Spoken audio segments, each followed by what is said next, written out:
Muito obrigado, Sr. Almirante, Sr. Almirante Roque Martins, Srs. Almirantes, prezados colegas, académicos, amigos. Eu queria, antes de mais, dizer que é uma honra e é um prazer sempre estar aqui convosco e partilhar um pouco alguma da investigação que vou fazendo e que, de uma forma ou de outra, acaba por ter um ponto de contacto, como é evidente, com esta academia.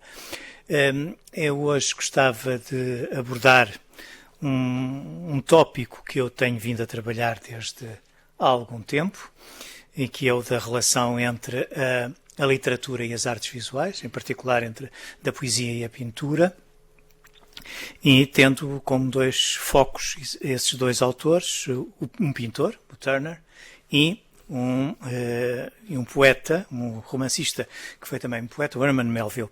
E gostava de começar pedindo-vos que vissem, que pudéssemos ver durante alguns segundos, são 36, 37 segundos, um excerto de um filme do James Bond, do Skyfall.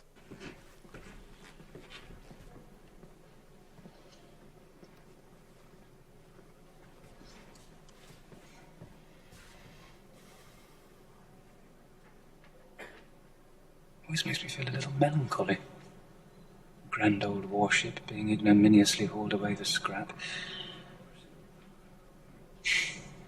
The inevitability of time, don't you think? What do you see? A bloody big ship. Excuse me. 007.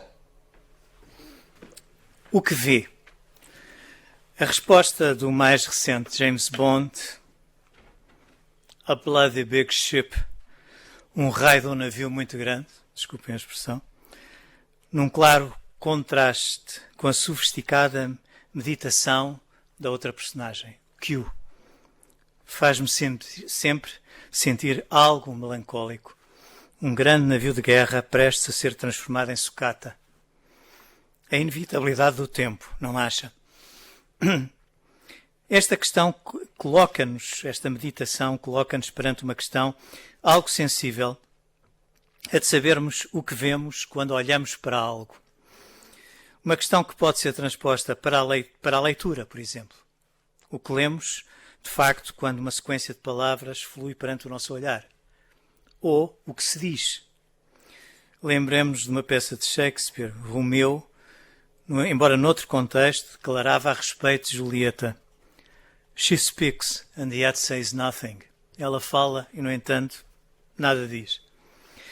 Os minutos que se seguem não são mais do que um ensaio de resposta a esta questão, a partir de um poema de Herman Melville sobre o quadro de Bond, o quadro que Bond e Q observam. Observam talvez não seja a palavra mais rigorosa para identificar o modo como ambos se relacionam com aquela obra de Turner. A língua inglesa costuma associar a postura do olhar para um objeto, seja este um quadro ou um filme, ao estatuto de viewer. Bond seria, ou será, afinal, um viewer. No entanto, o crítico de arte norte-americano Michael Fried recorre a uma outra palavra, à qual corresponde uma outra postura, um outro conceito. A palavra é beholder. Alguém que contempla e, consequentemente, medita, especula, portanto, ainda que em silêncio. Q será, deste modo, um beholder. E é este o estatuto que me interessa para meditar, para eu próprio meditar, sobre aquela que é, afinal, também ela, um outro tipo de meditação, uma meditação poética, a de Herman Melville. E para dar início a essa minha meditação, começo por lembrar o reputado historiador de arte alemão Erwin Panofsky, a quem se deve uma pertinente sistematização da experiência do encontro com uma obra de arte. Defende Panofsky, em estudos de iconologia, temas humanísticos na arte do Renascimento, que essa experiência pode estar ancorada em 3 instantes, ou níveis, os quais correspondem à análise do conteúdo primário, temático, natural, há do conteúdo secundário ou convencional e há do significado intrínseco ou conteúdo. Na realidade, eu cito agora, A análise iconográfica, que trata das imagens, histórias e alegorias em vez de motivos, implica muito mais do que a simples familiaridade com objetos e ações que fomos adquirindo através da experiência prática. Pressupõe uma familiaridade com temas ou conceitos específicos. Fim de citação.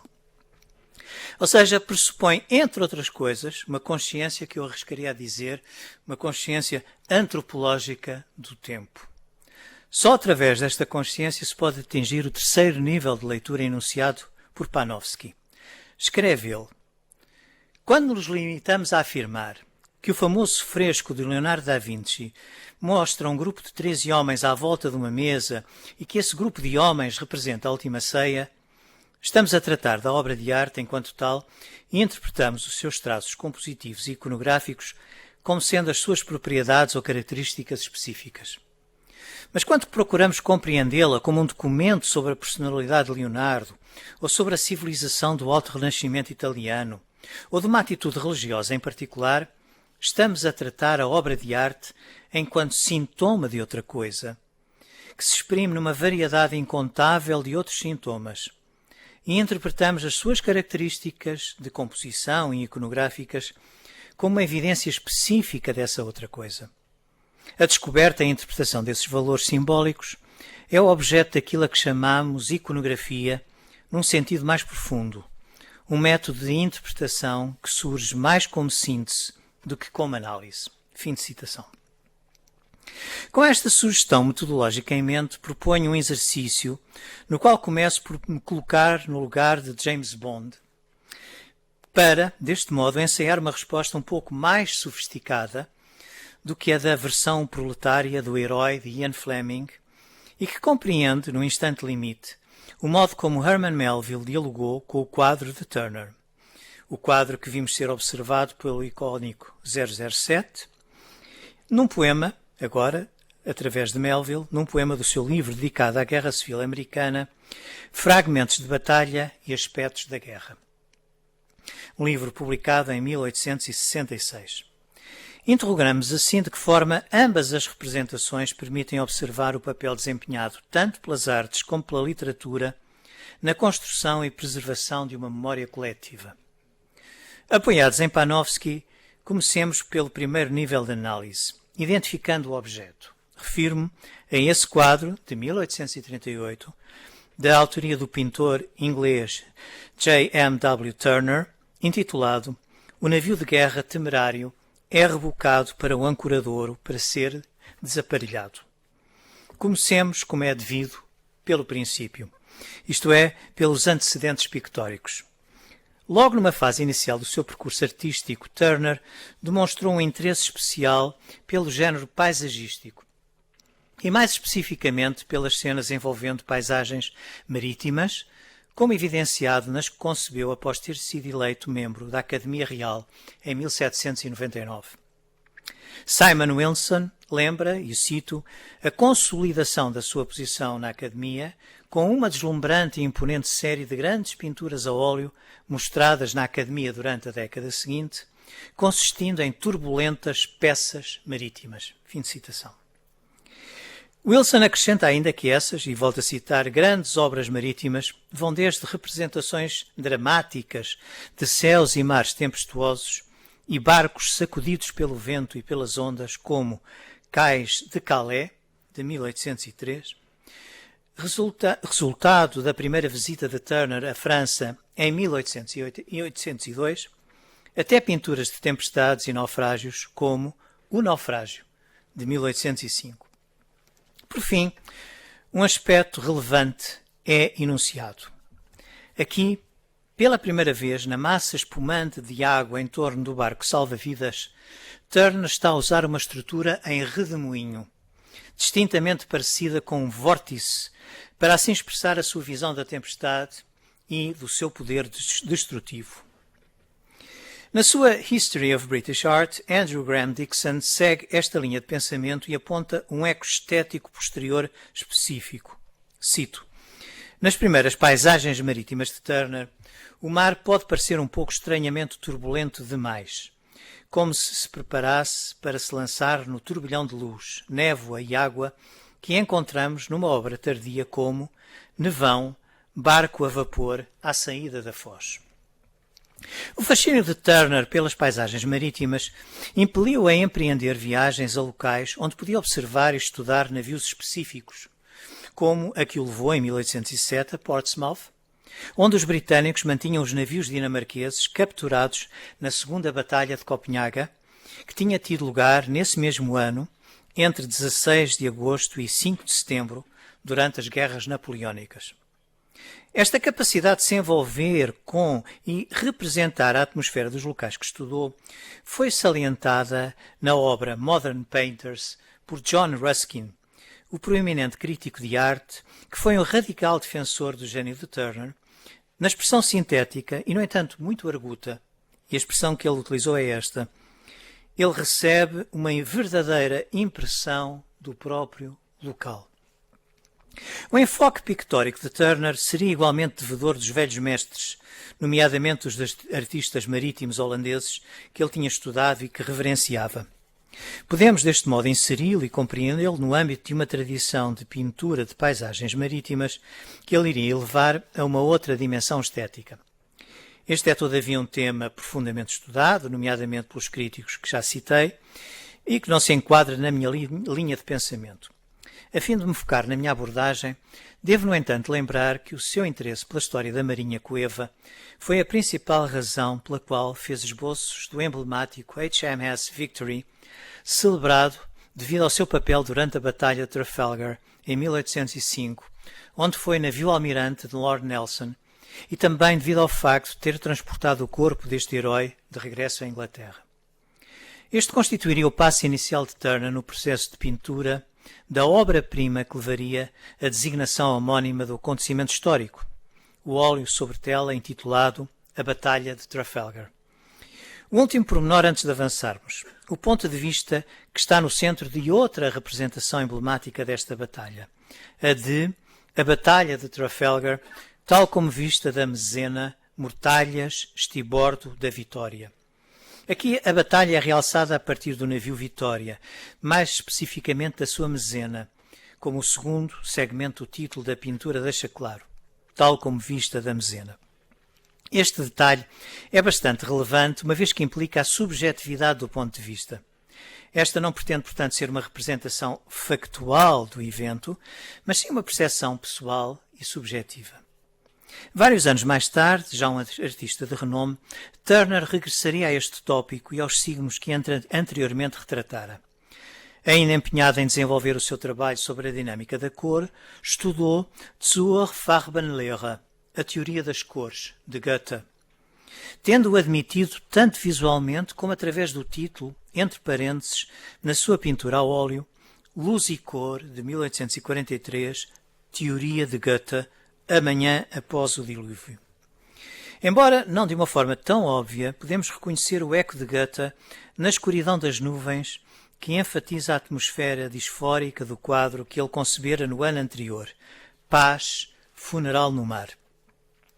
Com Goethe em mente, Turner continua a tentar alcançar a verdade mais elevada e profunda da visão mental que John Ruskin tinha identificado como estando no cerne da sua realização estética.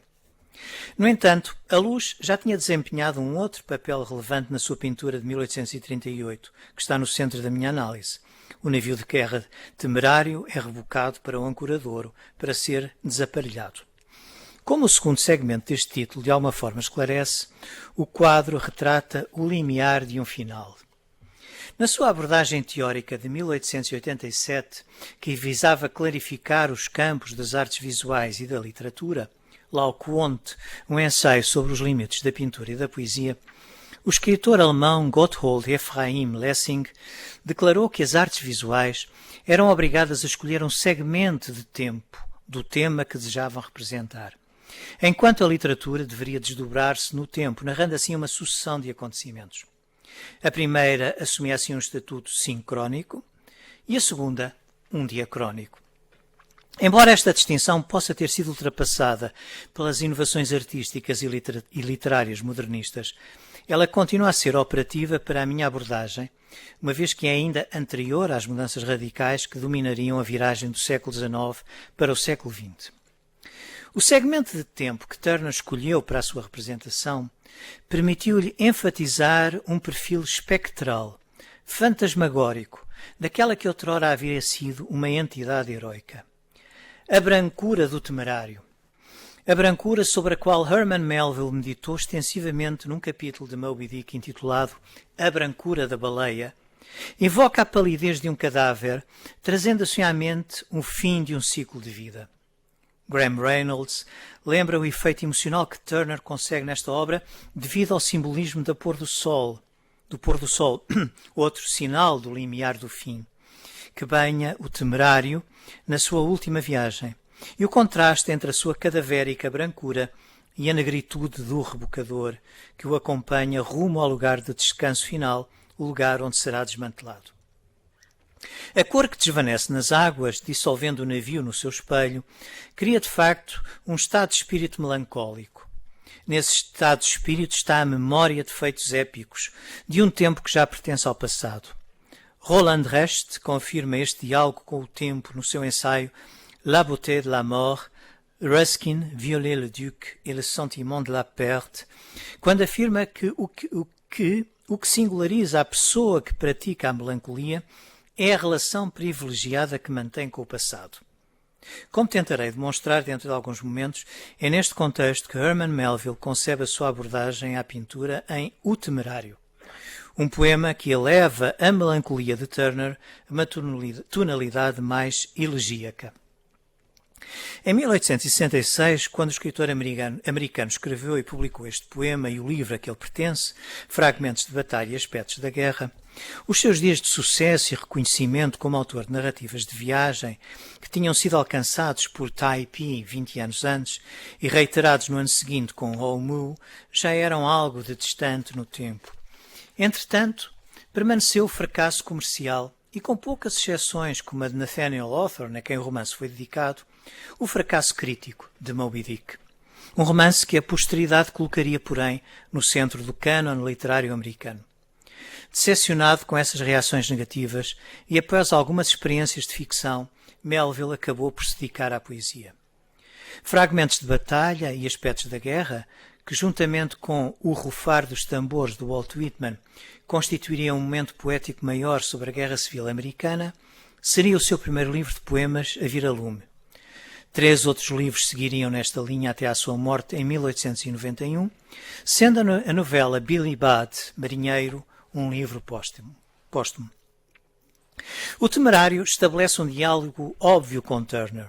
Contudo, este não foi o primeiro encontro de Melville com o pintor inglês, cujas gravuras guardava em sua casa, nomeadamente Cais de Calais, o Grande Canal, Veneza, o navio de guerra Temerário, Paz, Funeral no Mar, Nevão e Chuva, Vapor e Velocidade.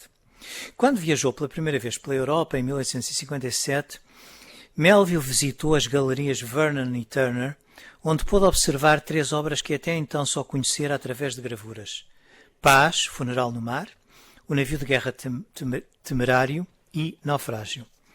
Com efeito, as atmosferas visuais de Turner também teriam eco na forma como se concebeu a atmosfera emocional e estética de vários fragmentos descritivos de Moby Dick.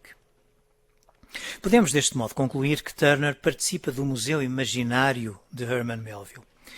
Devo esta expressão, será melhor dizer este conceito, a esse grande escritor novecentista que foi André Malraux, em cuja obra homónima, O Museu Imaginário, encontramos formulada a função singular da arte na cultura ocidental e o eco, ainda que subconsciente, que ela pode ter na configuração da nossa identidade.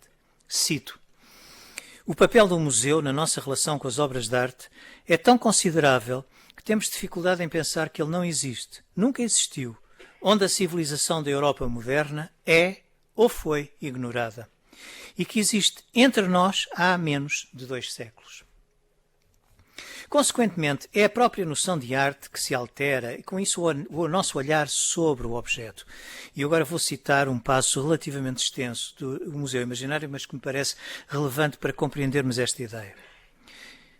Esquecemos que os museus impuseram ao espectador uma relação totalmente nova com a obra de arte. Contribuíram para libertar da sua função as obras de arte que reuniam para transformar em quadros até mesmo os retratos. Se o busto de César, a estátua equestre de Carlos V, ainda são César e Carlos V, o Duque de Olivares é simplesmente Velázquez. Que nos importa a identidade do homem do capacete ou do homem da luva? Chamam-se Rembrandt e Tiziano. O retrato começa por deixar de ser o retrato de alguém. Até ao século XIX, todas as obras de arte eram a imagem de algo que existia ou não existia antes de serem obras de arte. Só aos olhos do pintor, a pintura era pintura. E muitas vezes era também poesia. E o museu suprime de quase todos os retratos, mesmo sendo eles de um sonho, quase todos os modelos, ao mesmo tempo que extirpa a função às obras de arte. Não reconhece paládio, nem santo, nem Cristo, nem objeto de veneração, de semelhança, de imaginação, de decoração, de posse, mas apenas imagens de coisas, diferentes das próprias coisas, e retirando desta diferença específica a sua razão de ser. O museu é um confronto de metamorfoses. Fim de citação. Ora, o poema intitulado O Temerário, de Herman Melville, deriva do seu continuado envolvimento emocional e estético com a obra de Turner. No âmbito mais técnico, importa referir que a identidade do poema, o género ou subgénero, escapa a uma categorização concreta, uma vez que se situa num espaço entre, um espaço que Platão, no Banquete, designa metaxo. É um espaço entre dois subgéneros poéticos. A ékfrase, a descrição poética de um objeto visual, uma tradição que remonta ao episódio do escudo de Aquiles da Ilíada de Homero, e o monólogo dramático. É de salientar que Melville praticou ambos os subgéneros, tanto em fragmentos de batalha como nos seus livros posteriores. John Marr e Outros Marinheiros foi inicialmente concebido como uma série de monólogos dramáticos, e o seu último livro de poemas, Timoleon, surge ancorado no intenso diálogo entre poesia e artes visuais. Quando refletimos sobre o Temerário, apercebemos de uma subtileza. Enquanto o título do poema assinala a sua dimensão ekfrástica, a descrição de um quadro, já a declaração parentética, há o título do poema e há um subtítulo, e o subtítulo que surge entre parênteses diz o seguinte: supostamente sugerido a um inglês da velha ordem pela luta do Monitor e do Merrimack. Ora, esta declaração parentética evidencia a sua ancoragem no monólogo dramático. É, portanto, como se nós estivéssemos a ouvir uma voz de alguém que supostamente recorda este episódio. A enunciação do poema situa-se assim num ponto intermédio entre dois polos. Espera-se uma reificação objetiva do objeto e uma percepção pessoal e subjetiva. Semelhante ancoragem num espaço entre obriga-nos a entender o poema como uma meditação, uma especulação emocional em verso, na brilhante definição de Jorge de Sena, que denega o entendimento do discurso poético como algo que se reduz ao pathos, a uma mera expressão de emoções, sem dimensão alguma especulativa. Embora o Temerário subscreva o diálogo permanente de fragmentos de batalha e aspectos da guerra com a história, com o passado e com uma memória épica, ele propõe também uma abordagem impressionista do objeto, como evidenciado pelo tom nostálgico dos seus versos iniciais. Eu, há alguns anos, traduzi alguns poemas de Herman Melville, foram publicados pela Assírio e Alvim. Quando estava a preparar, portanto, este texto, reparei que não tinha traduzido este. Portanto, e como não tinha, estava, enfim, à espera de chegar e ir ao livro, e assim, bom, esta fase é fácil, é fazer só copy-paste, mas de facto eu não tinha traduzido este poema, portanto, traduzi-o agora. E é essa tradução que eu fiz, que eu aqui vos transmito. Os cascos sombrios, em armadura sombria, como se nuvens ou pântanos se tivessem encontrado, e provado que o carvalho, o ferro e o homem são ainda resistentes em fibra. Mas os esplendores desvanecem. A luta no mar não revela expressões de outrora. As decorações, os adornos e a heráldica, todos decaem. No poema de Melville, a atmosfera crepuscular, prevalecente em Turner, ecoa tanto na expressão ominosa do primeiro verso, cascos sombrios, como em verbalizações de decadência que invadem a segunda estrofe. As decorações, os adornos e a heráldica, todos decaem. O poema indicia assim um momento de transição na guerra, onde os sinais do passado começam a desaparecer. A heráldica, uma reminiscência de uma era antiga, uma era épica onde os navios de madeira navegavam pelos mares, como cantava Camões em Os Lusíadas, que Melville reverenciou e citou em Moby Dick e alguns anos mais tarde na sua poesia. Este é, portanto, um instante crepuscular. Por seu turno, as armas de alguma forma lembravam um passado estético idealizado. O valeroso, temerário, com 1000 árvores construído, a expelir os seus relâmpagos cruzando os mares, ó navio quão bravo e belo, que tanto e tão bem lutaste. O ensaísta que se tem dedicado à obra de Herman Melville, Douglas Rubyard, desvenda o significado que se encontra dentro destes diálogos implícitos. Na verdade, o próprio Melville, nas notas que inseriu no final do livro, tinha salientado que, e cito, alguns dos canhões dos velhos tempos, especialmente os de bronze, ao contrário da artilharia mais eficaz dos dias de hoje, foram moldados com formas que Cellini poderia ter concebido e graciosamente decorados, geralmente com a heráldica do país. No seu extenso ensaio sobre Melville e as artes visuais, Douglas Rubyard toma a perspectiva de Melville e desenvolve um documentário mais extenso. Estas palavras significativas exibem o esforço artístico da arquitetura naval primitiva.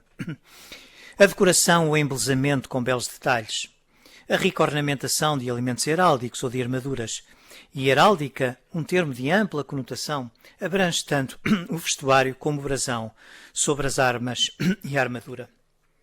Fim de citação. Um passado galante e épico, de alguma forma chega ao fim com a última viagem do temerário, enquanto uma nova era emerge. Como referi, Herman Melville escolheu ampliar o título do seu livro, Fragmentos de Batalha, com a expressão e aspectos da guerra. Pode-se concluir então que o aspecto da guerra que é assinalado neste poema ecoa a substituição dos navios de madeira, construídos de 1000 árvores, pelos navios blindados por metal. Não é por acaso que o poema que segue, O Temerário, na sequência do livro, se intitula Um olhar utilitário sobre o combate do Monitor. Com a sua ancoragem explícita numa visão filosófica, o utilitarismo, que na realidade representava algo de radicalmente diferente daquela que era a perspectiva melvilliana. Este é um poema sobre um dos primeiros navios de ferro que estiveram envolvidos na Guerra Civil Americana. Considera a posse de um navio blindado de ferro como uma questão de primeira necessidade, declarou Stephen Mallory, que era o secretário confederado da Marinha. Embora a Confederação não possuísse marinha no início da guerra, no final de 1861 o Governo do Sul tinha já uma pequena frota de navios em metal, sendo o Merrimack o seu barco mais poderoso. Quando confrontou o USS Cumberland, uma fragata à vela de 50 armas, o seu piloto confessou quão impressionado ficou ao vê-lo arando pelas águas. Parecia um enorme crocodilo meio submerso. O seu lado parecia de ferro sólido, exceto onde as armas apontavam a partir de estreitas portas. Quando o Cumberland ripostou, os seus projéteis caíram inofensivamente sobre o outro navio, como bolas de borracha da Índia, exclamou um oficial. É neste contexto que o governo federal atribui a John Erickson o cargo de construir um oponente eficaz a este novo perigo. E o Monitor foi o seu resultado. Quando finalmente o Monitor entrou em batalha e os dois navios colidiram, um tenente da União registrou o seguinte: os tiros, as balas de mosquetes e de espingardas voavam em todas as direções, mas não nos causaram danos. A nossa torre foi atingida várias vezes, embora tivesse feito um barulho imenso, em nada nos afetou. O Stoddard imediato do comandante Louis Napoleon Stoddard, e alguns homens estavam imprudentemente encostados à torre quando um disparo neles acertou e os incapacitou durante 1 ou 2 horas. Tinha chegado uma nova era, quando os navios de madeira seriam substituídos pelos de ferro. E é neste contexto histórico que Melville desenvolve a sua meditação sobre o quadro. Do passado só restava uma memória, como as estrofes finais deixam claro no seu tom melancólico, nostálgico, uma vez que a imagem espectral do navio, tal como representada por Turner, vai ao encontro daquele que será o seu derradeiro lugar de descanso. Mas Trafalgar chegou ao fim. O convés desfeito, os navios esculpidos e fortificados disparam as suas armas crepusculares. Ó Titã temerário, as tuas luzes à popa desvanecem-se, teus baluartes sucumbem perante o tempo, e o coração de carvalho decai. O minúsculo barco a vapor reboca-o, gigantesco, para a costa, desmantelado de suas armas e mastros e de esmagadoras asas de guerra. Os rebites prendem os grampos de ferro, os homens aprendem uma sabedoria mais letal. Mas a fama deixou tuas bandeiras de batalha, o teu fantasma navega ante elas. Ó, os barcos velhos de carvalho, ó, o temerário, nunca mais. Os recorrentes sinais disfóricos de decadência, vazio e fragmentação levam-nos a concluir que a melancólica representação de Turner na viagem final do Temerário adquire neste poema de Melville, que, como referi, oscila entre a écfrase e o monólogo dramático, um tom elegíaco que participa da leitura nostálgica que ele fazia do seu tempo. Uma leitura que seria por ele reavivada em A Idade dos Antoninos, um poema do há pouco mencionado Timoleon. Assim cantou ele nos versos finais. Pudéssemos nós ler na América sinais da era restaurada dos Antoninos. E nós podemos concluir que Q, a personagem de Skyfall, na sua apreciação sofisticada do quadro de Turner, revelava afinal, e quiçá sem o saber, uma afinidade com a nostalgia do poeta americano. Muito obrigado.